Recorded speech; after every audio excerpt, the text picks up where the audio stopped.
Buon pomeriggio. Quante volte vi ho mostrato questo parchetto? La volete rivedere? Allora io, beniga di Gontu. Guardate che bello, l'autunno con la cuffietta di Desulo, perché io non perdo tempo. Mi sono recata a Perdas de Vogo per accompagnare il mio babbo, che doveva venire qua per una piccola commissione. Io ho ricamato e ho incontrato la mamma di una mia ex alunna, Jessica, la mamma di Chanel, che ha velocemente parcheggiato e si è precipitata a salutarmi, e questa è stata per me una grandissima gioia, come ogni volta che incontro i genitori o i miei ex alunni o i loro rispettivi genitori. Guardate che carino questo parchetto, veramente grazioso, neanche me lo ricordavo. Questo si trova davanti al municipio, non mi ricordavo di questa parte, non so se sia una recente costruzione o se proprio in quest'angolino non ci fossi mai passata.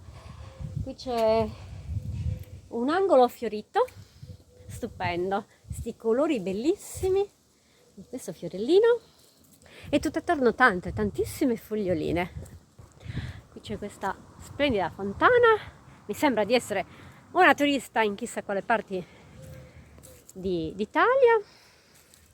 Vi ho detto che ne ho approfittato per ricamare un pezzettino della mia cuffietta, a pezzo, piano piano il mio costume prende forma.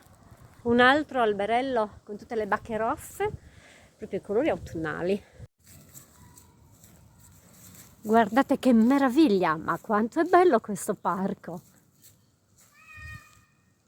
In questo punto preciso ho una fotografia che è stata scattata proprio il giorno in cui ho inaugurato un paio di scarpe nuove quando lavoravo con Giulia, e in quel giorno eravamo andati insieme ai nostri alunni verso la chiesa di San Salvatore, una giornata bellissima. Ciao Giulia, non ci siamo incontrate oggi, ma ti ricordo sempre.